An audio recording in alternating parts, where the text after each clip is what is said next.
Hello, parents, and welcome back to another episode of Parenting Teens with Dr. Cam. I'm your host, Dr. Cam. Navigating divorce and step parenting is challenging for everyone involved, but statistics show it's particularly difficult for teenage children. Fortunately, there are things we can do to ease their transition and even thrive. Today, I'm joined by co-authors of Our Happy Divorce, Nikki DeBartolo and Ben Helfon. Although their marriage has been over for nearly a decade, Nikki and Ben have learned how to create a happy life with each other and their new families. They're sharing their story in hopes of empowering and inspiring people to think differently about divorce, co-parenting, step parenting, and what it means to put kids first. Welcome, Nikki and Ben. I'm so happy you could join us today. Thank you so much for having us. Thank you for having us. Absolutely. Yes. So tell us first, what inspired you guys to come together and write this book, Our Happy Divorce? Ben made me. I think it was one of those things that 14 years ago, when we got divorced, if you told us that we were going to be sitting, with you or anybody talking about a book that we had written about our divorce, much less our happy divorce, we would have told you out of your mind. But I think it was one of those things where we got divorced and we went on with our lives, and we, tried to make it a softer landing for our son, and life sort of just went on, and the years went on. We became closer, and then we started posting on social medias about our lives. We started taking family trips and just everything that we talk about our happy divorce, and people were like, "What's going on? Yeah, what's happening with those Helfons?" Like people used to say, like, "You guys should write a book," and we're like, "We don't know how to write a book. What do we know about writing a book?" So one day I had the idea of writing a book, and what was my idea, but actually doing it. But there was only one way that it was going to happen, is that if Nikki would do it with me. So it took about a year. And then some change to convince her to do it. Yeah. And we did it. And it's only because, not because I didn't want to help people, but only because I'm a little more, like, I'm not so forthright with my feelings, and I'm a little more reserved. Yeah. When it comes to stuff like that than Ben is. And what we are, we're not doctors, we're not lawyers, we're not therapists. We just wanted to inspire some hope for people, because we were in that situation of getting divorced, and it's it sucks. There's no I could use a more eloquent term, but it's tough. And so when we got divorced, if there was something there, just give us some sort of glimmer of hope, some sort of shine light about, oh, it can be different, because we didn't know any when we got divorced.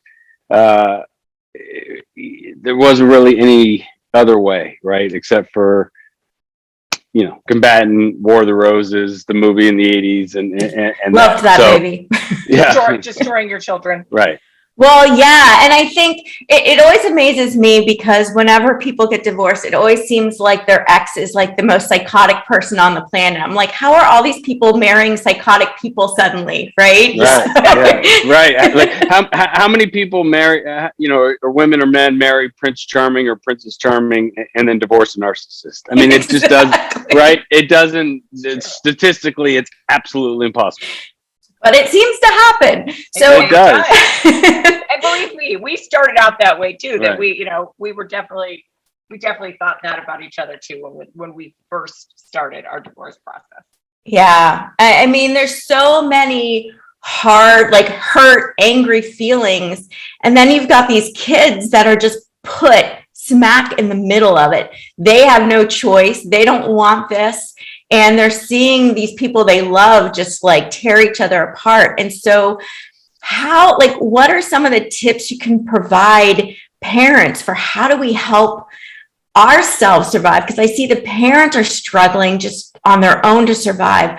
How do we help make sure our kids don't reap all these like negative parts of this?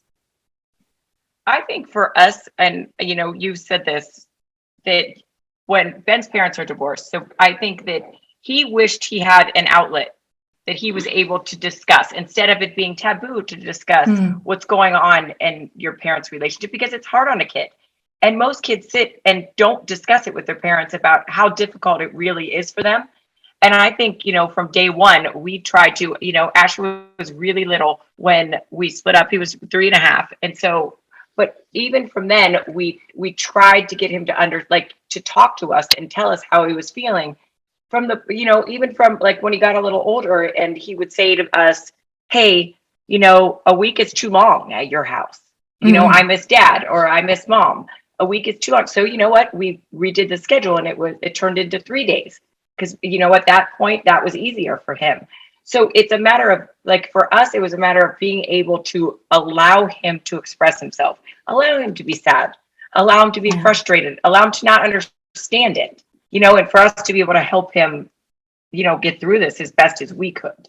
Right. And I think that, you sort of hit the nail on the head when you talked about those emotions of hurt, and those are terrible emotions, right? And especially for a man, those sort of manifest itself into some pretty, bad behavior or bad, attitude, if you will. But I think there's two sides of the divorce. There's the emotional side, and then there's the business side. And the business side is, it sounds apathetic, and it's meant to sound apathetic. But what happens, I think, so much in divorce is people don't deal with the emotional side first before they go into the business side. And with all those feelings that you talked about, the hurt, the anger, all the negative emotions on the emotional chart, no good decision will be made out of that. No. Not for yourselves, and most importantly, not for your kids. No. And so what Nikki and I did eventually is we started working on the emotional side of it first. And, we went to therapy individually. And then once we sort of cleaned up some of the wreckage of the past, we were able to go into the business side of it and take the emotions were still there. They were still lingering, but they weren't at the forefront of our decision making. And I think the other thing Nikki said was so important was, from my experience, my parents sat us down at the kitchen table and they said, Mom and Dad are getting divorced. End of story. There was no space for us to express ourselves, to talk about it, to. Did any of you go to therapy? No. This was 19. That was pre-therapy. That was the one thing we did with Asher. Right. Is, we allowed him to go to therapy and made sure he was comfortable talking to somebody else about it. And it was he would fight it a little bit, I think, at the beginning. And, there were days that he was just like, I think it was exhausting. Yeah.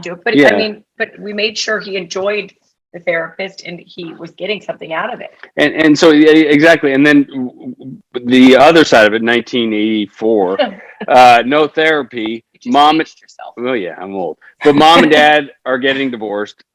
That's it, right? No space. And I remember, this is actually from years of therapy, looking back on it, is this is bad. That was the feeling I had. This is bad. This is not good. But I had no space, like we just said, I had no space to express that or what I was going through. Or was it your fault? Well, right, exactly. So I was left to do it internally and internalize it. And so, if you're out there and you're listening, this is just my experience, but what that turned into was, I'm bad. Yes. Right. And that's the way that, I internalize, or it's my fault or whatever. And so, a 11, 12, 13-year-old, however old I was, that sort of was the net result of not having that space for expression of my truth. Yeah. And I see a lot of teens who are just angry, so angry because their life has been blown up and they have no say in it.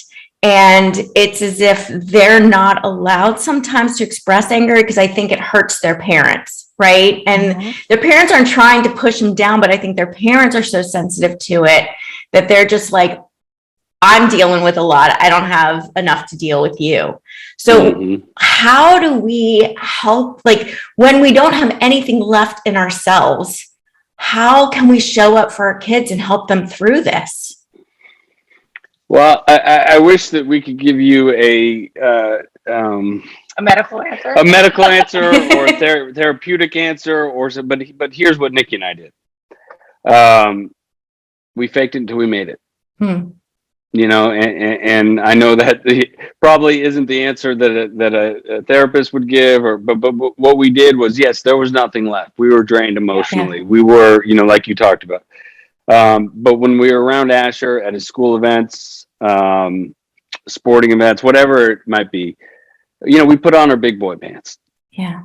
And whatever we had left in the tank, we sucked it up and we put on the fake smile and we put on, you know, we sat next to each other at those events and you know, neither one pretended like we wanted to be there next to each right, but neither one of us wanted, you know, Yeah. we swallowed our pride and ego because like you talked about the kids having no place to express their anger or their truth, but also with all that being said, this wasn't their choice. Right. This wasn't their decision. And so why should they be stuck with the emotional bill to pay when they didn't pick the restaurant, they didn't, you know, order the wine, whatever it is, right? And so that's how Nikki and I got through it. We faked it, and you know, whatever it was going on, no matter how much we might have just had a fight, you know, half an hour before, and we showed up to the sporting event, we just sat there and we put on our big boy pants. And I think too, like the time when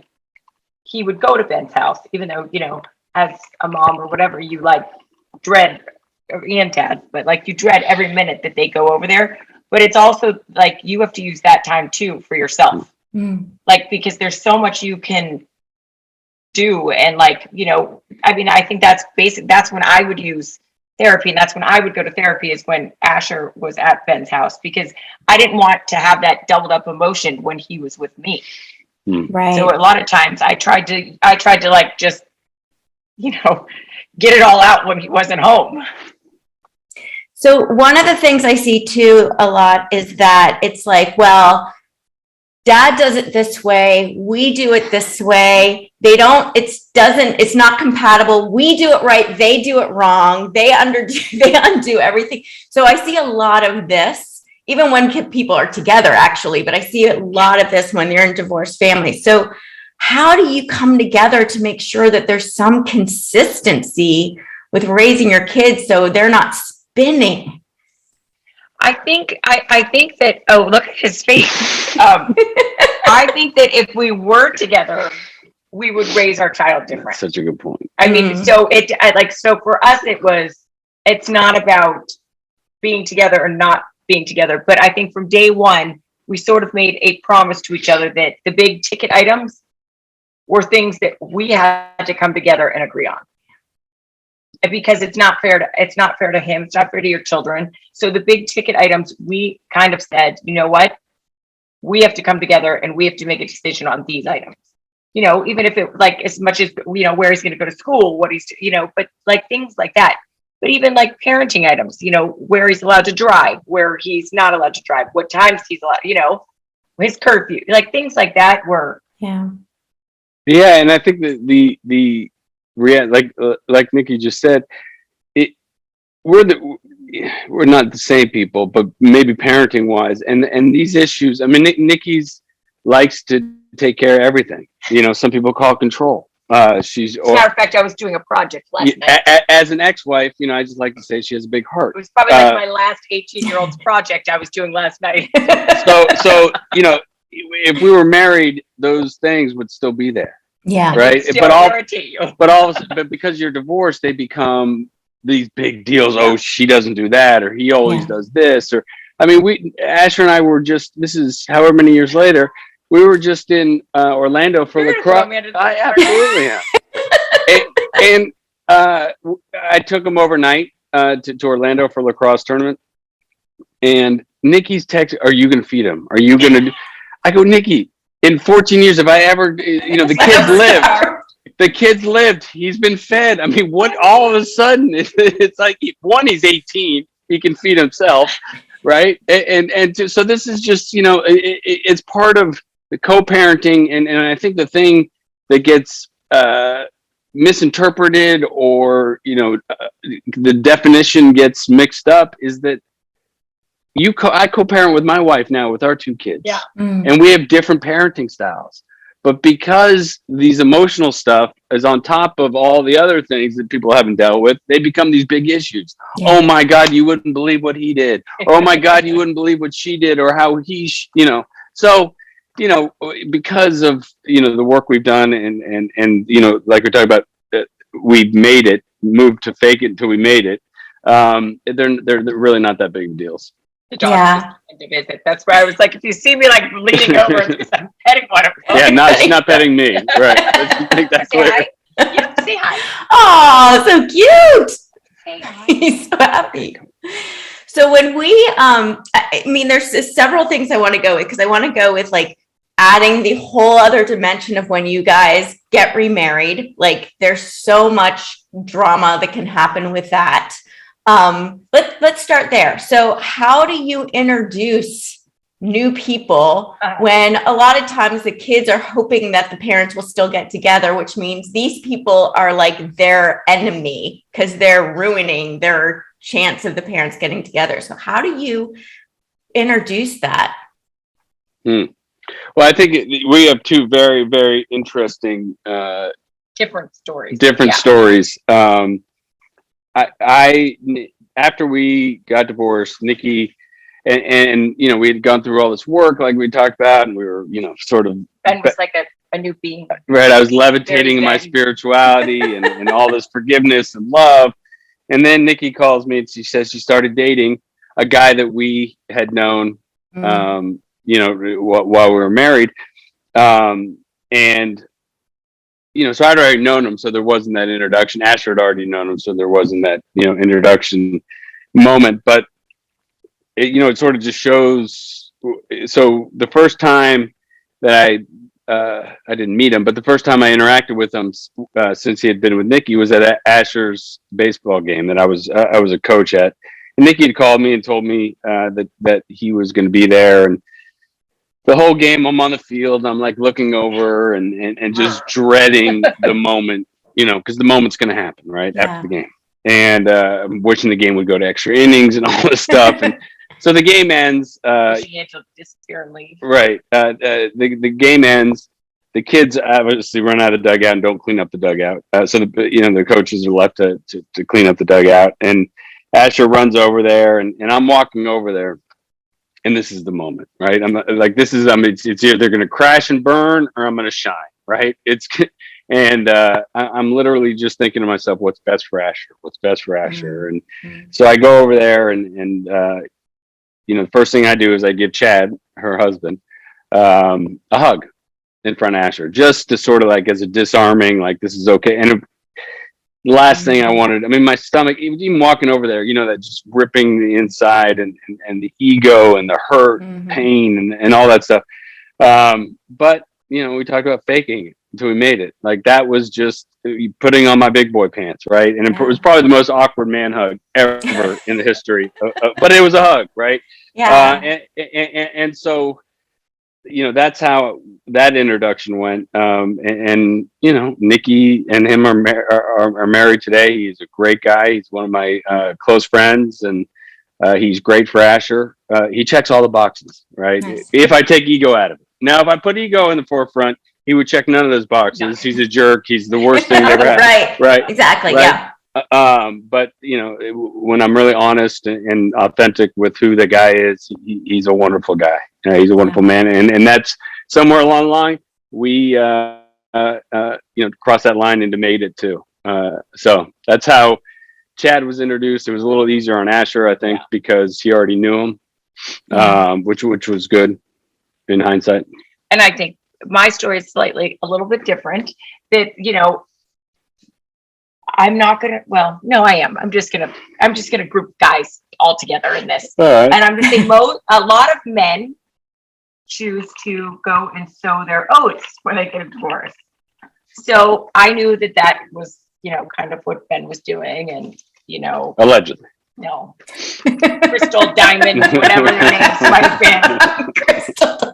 I was like chandelier. I don't know. So one day I called him and I said, "Hey, do me a favor, and please don't introduce like a array of crystals and things to our son." And I think at first he wanted to be like, Who the hell are you to tell me? Yeah, that you think that you're doing, but he actually said, you know what? I totally agree. And you know what, that would be the right thing.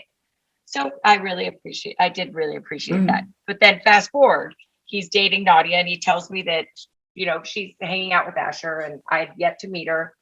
And so I always would call Asher to say goodnight when he was at Ben's house. So I call him one night. He's what, 4.5 maybe at the time.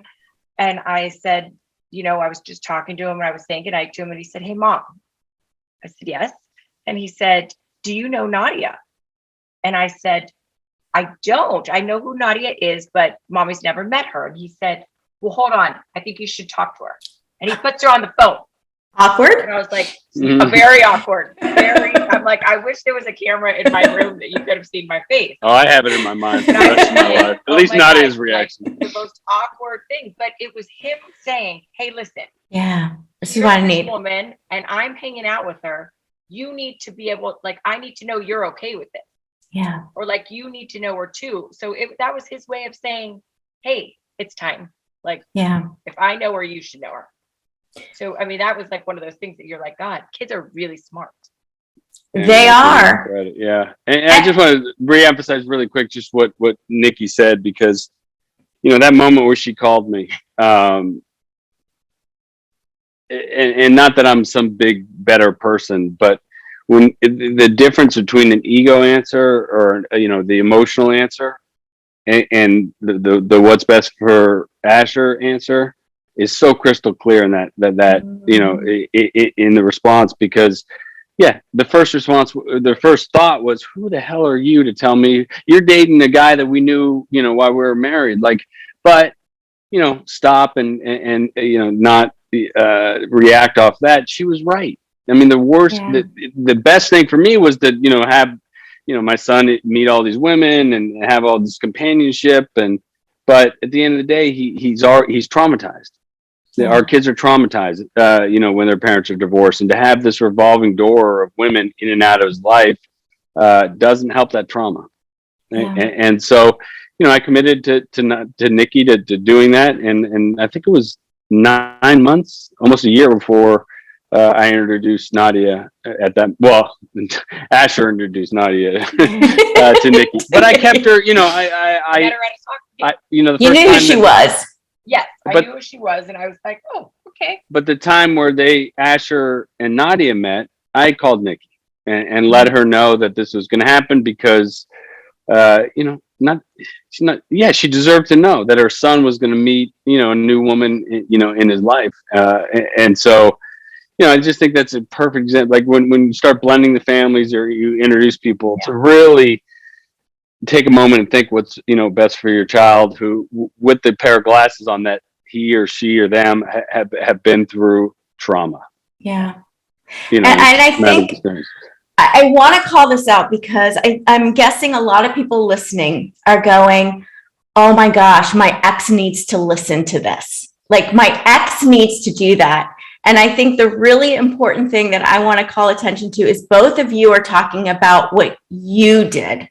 And so you can say they need to do this, but the real deal is whoever's listening to this right now is the one that needs to look and go, what is the best thing for my child right now? Mm-hmm. Right? And I think that's the hardest part. So how do you start going, how do I, since I'm the only one I can control, show up differently rather than feeling like I want to just keep pointing fingers at what they're doing wrong? Well, that's the secret sauce. You know, I think to our happy divorce is you know, dealing with the emotional side, at least my process. You know, I went to go see a therapist and, you know, working with some other people, but it was about my side of the street, right? Whenever we can't clean each other's up. No, we try that. We want to. We want to just go clear it out, but we can't do it. You know, and when I would start talking about the butts, but Nikki, you know, my therapist would be like, no, or the guy I was working with would say, no, we're not dealing with that right now. We're dealing with your side of the street, right? And so I think when you, at least for me, when I started talking about but Nikki, you know, if only, you know, she did this, or if only she hadn't done that, like, that is not going to be the answer. At least it wasn't for us. And you know, taking Nikki's inventory or trying to change Nikki or her trying to change me, like we played that movie. Yeah. We played that movie But it just keeps going. And it's just like, it's the movie that's on that reel that just keeps like, yeah, but you still sit there and watch it thinking that it's gonna be different. it's going to be, you know, Right. the ending is going to be different, Yeah. right? And so it's just one of the things, and that's why, you know, when the Orlando story, like I just laughed because that's Nikki. You know, she's gonna think that I'm gonna kill our kid, but no, it's okay. Except 18 You're years later, 18-year-old. you know, 18 years later, he's still alive. and you know, he always got fed. It's amazing, you know. Probably maybe not the, you know, home cooked or the whatever that Nikki did, but you know, we got him fed. I mean, it's all right. Yeah, but the you know, the other thing is that, you know, we understand and we're aware to is people don't be listening to this going, yeah, there's no way. This is a Right. bunch of crap, right? Right. Yep. And some of it might be because my ex would never do that, right? I'm guessing most are saying that. Yep. Right. And so I just want It to, didn't happen overnight. and that's the thing that, yes, it is a ridiculous story. I mean, it is, you know, the fact that we're sitting in my house right now and, you know, we go on family vacations, right? And we actually love each other and we're best friends. Yeah, all that's true. But it didn't happen overnight. Yeah. And you know, like we talked about at the beginning, if you had told us we would be sitting here 14 years ago, we would have told you out of our mind because it was so far out of our realm of Yeah. possibility. No, we just wanted to be able to like be at the same sporting event together or go to a birthday party together, like in the same room, not together, but you know, and I mean, Yeah, and we've come a long way. we've come a long way. Yeah. And so if you're thinking that and that part of your mind is in there going, yeah, but my ex, or yeah, but you know, they're full of you know, crap. Yeah.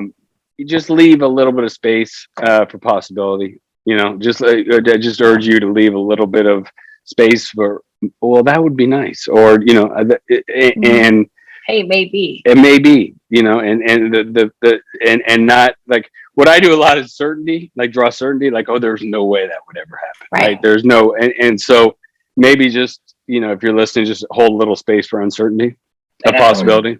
I always think like, you know, when we first started, like when we were like breaking up and, you know, we were getting divorced, I would sort of just try to go, okay, there was something that made me fall in love with this guy.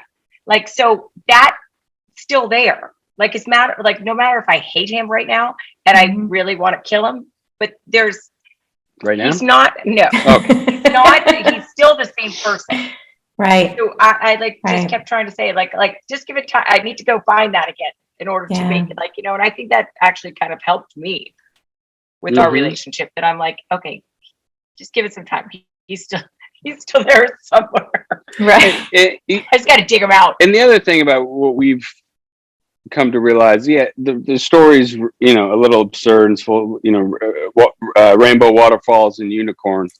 But I think that the important thing, at least we want to talk about our happy divorce, is not that you have this, right? It's not that you might, but that you're able to, at the end of the day, not hand your kids the emotional bill for them to pay. And I was talking to a friend yesterday who got divorced. His wife and him are not friends, but they're cordial, you know, and when they're around their kid and the discussions they have are productive discussions about their son. Yeah.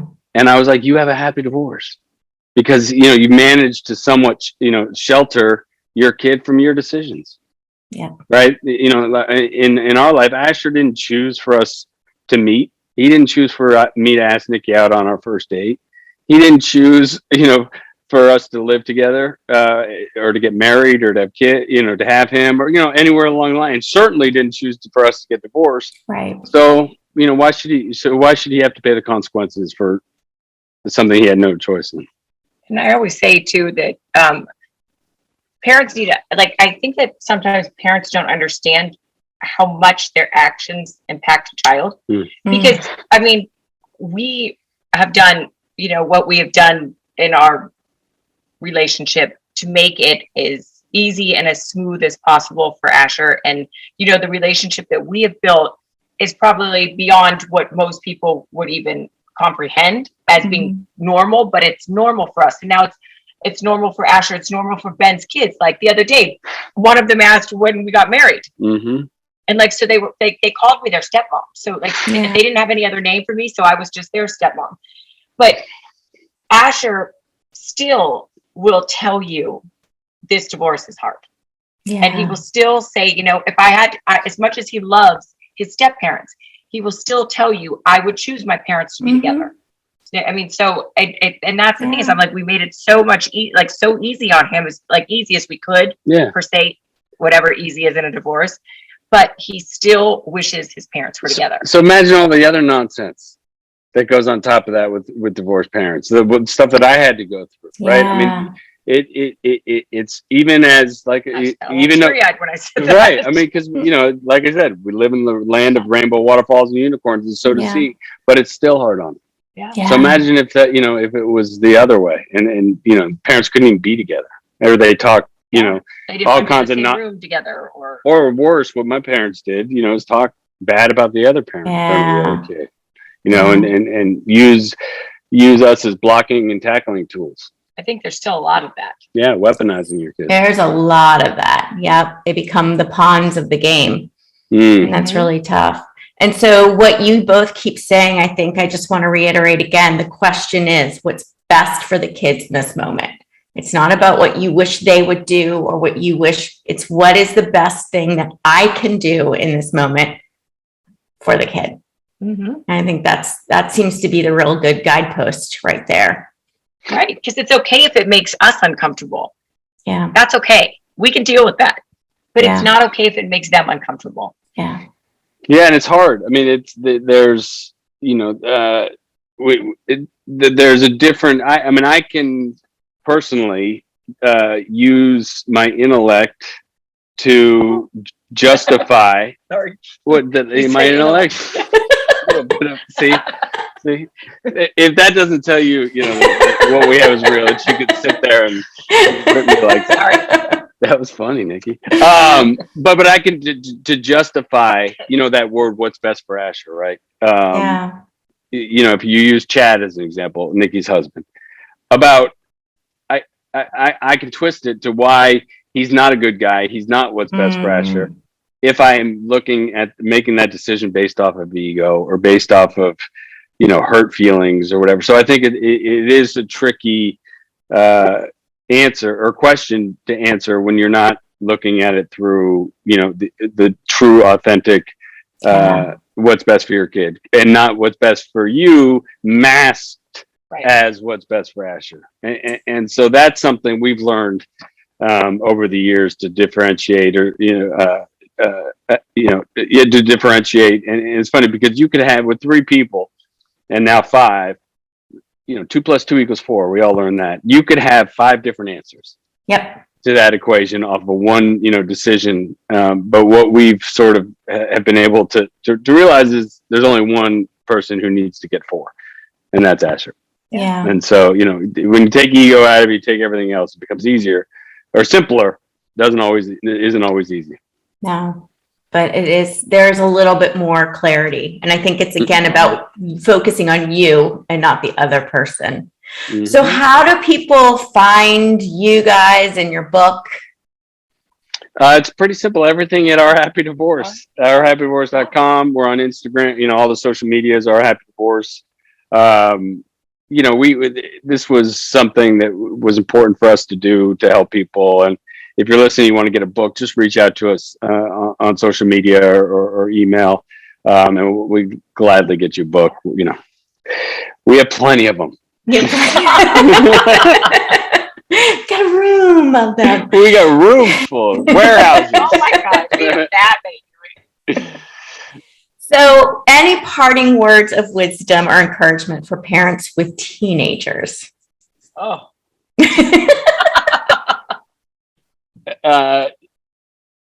Keep coming back. It gets better. I mean, it does get better. With teenagers now, you know, Asher was, like we talked about, younger. And boy teenagers are like a whole different, like they just beat their own little drum. Girls, I feel like, are so much more organized and like, and then the boys are like little tornadoes, big tornadoes now. Big it's a big tornadoes. tornado.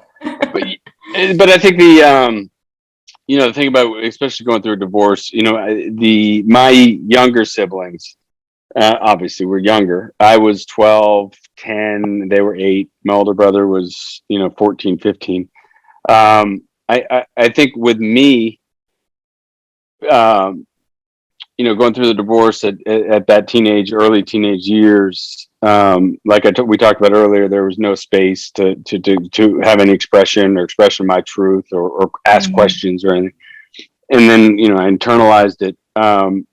But because I quickly found out that my parents didn't communicate with each other, they didn't like each other. Yeah. I used that to my advantage, Mm. Whether that was staying out later or, what allowance mom gave me, I'd tack on a little bit extra when dad asked, where'd your mom Yeah. and so I think that is another just check mark to communication and being able to have a conversation with your ex, because, I'm not blaming my parents.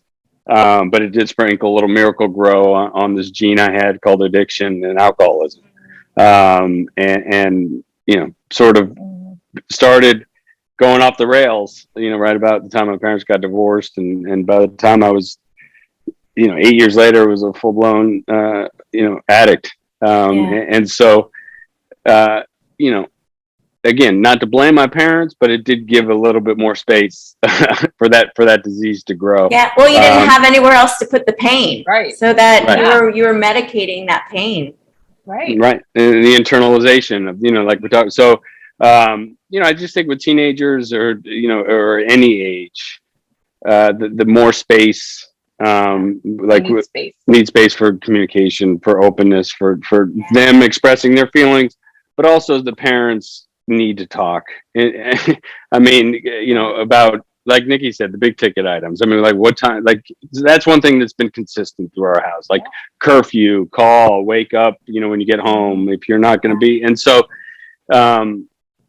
it's a terrible situation. It sucks. But it is a reality. And I think, treating kids like mushrooms, isn't the solution. By that, What does that mean? You put them in the dark and you feed them, what. Gotcha. And that's the way we were. That's the way we were treated. And even when Asher was 4, we try not to, treat him like a mushroom. So yeah, that's great. That is a good piece of advice right there. Actually, it is. It's very true. So, Nikki and Ben, thank you so much. I'm so glad you could very much join us today and share your story, which is very inspiring that it can be done. Not easy, but it can be done. Yeah. And Nikki, I mean, we had this brief moment, but we are convinced, and another reason why we wrote the book, that if we can do it, 2 Class A, alphas, for sure. We're pretty much convinced. We're pretty much convinced that anybody can do it. So, just keep on trudging the road to happy destiny. Yeah, that's awesome. Thank you. Absolutely. And thank you, parents, for taking time out of your busy day to spend with us. If you want to learn more about how to help your teens thrive, you can grab my top 10 secrets for raising teens at askdrcam.com/parenting tips. Finally, if you enjoyed this episode and the helpful strategies that Nikki and Ben shared with us, please take a quick moment to rate and review. This helps other parents like you find the show. I encourage you to share it with a friend as well. Until next time, have a peaceful, positive, calm day.